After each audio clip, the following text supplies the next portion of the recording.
Welcome! In the last lecture, we finished our first layer for our auto landscape material. With texture bounding and macro variation, I think the end result looks pretty good. Now that we are done with our first layer, it's about time that we add in our slope layer. Currently, this grass texture is being applied onto our entire landscape, and that really isn't too ideal. Before we add in our slope layer, there's one thing inside of our material function that we need to modify.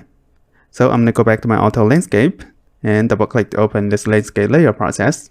And I'm going to go to the parts where I'm using the texture sample.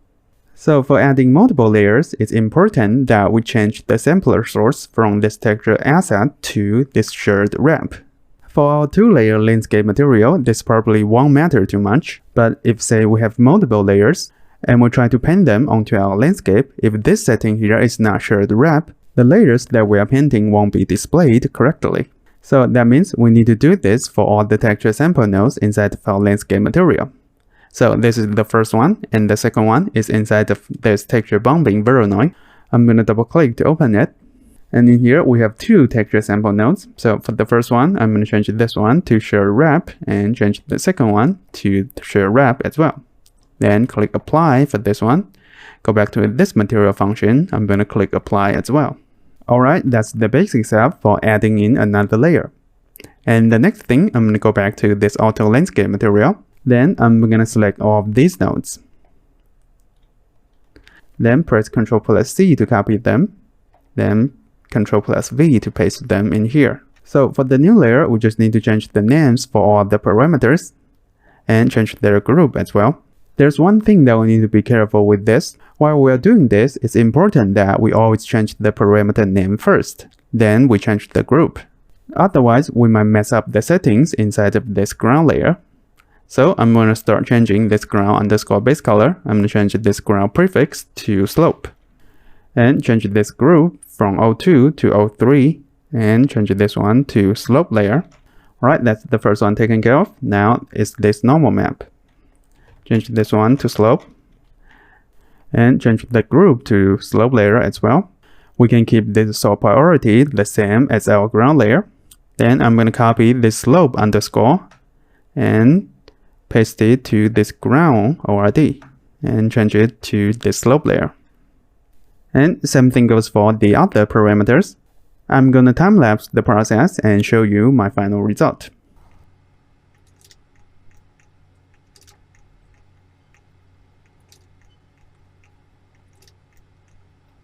Alright, that's the last one taken care of. Then the last thing, I'm going to cache the output result of this. Use a name reroute now.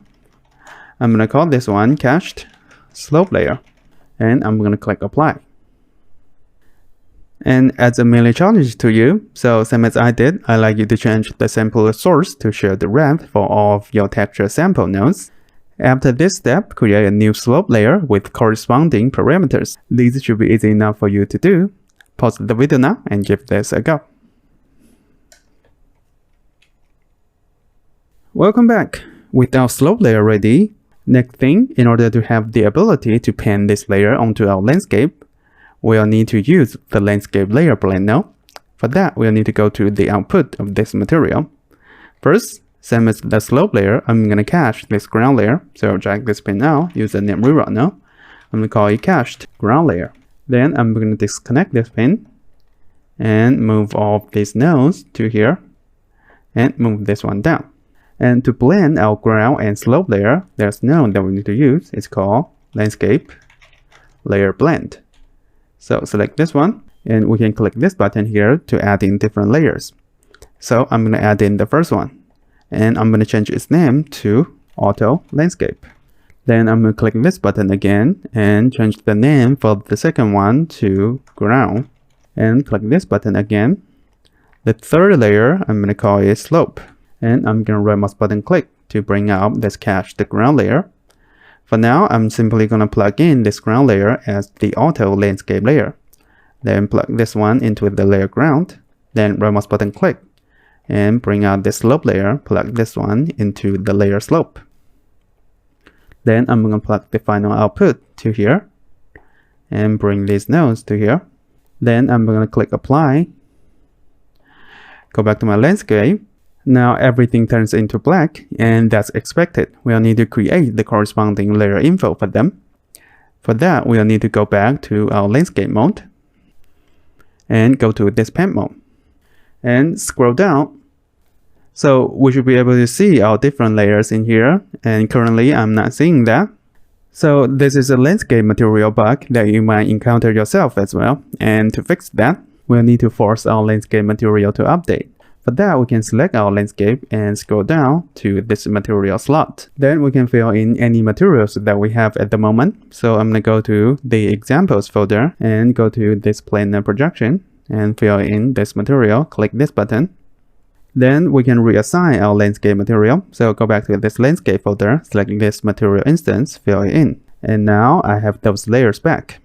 So if you're experiencing the same bug, this is the fix that you can use. Then I'm going to open my material instance and I'm going to fill in my slope textures in here. So bring out my content browser, select this base color for the slope layer, fill it in. Then select this normal map, fill it in. And select this ORD, fill this one in. Then go back to my landscape mode. We'll need to create the landscape layer info. So click this add button to create layer info, select this way blended layer and click save. Then I'm going to create layer infos for these two separate layers. So click this button, create one for the ground layer, and click this button to create one for our slope layer. Now we should be able to pen this slope layer onto our landscape. So having this layer selected, I'm going to hold down my left mouse button and start painting it onto the landscape. And this is what I have. And that's great.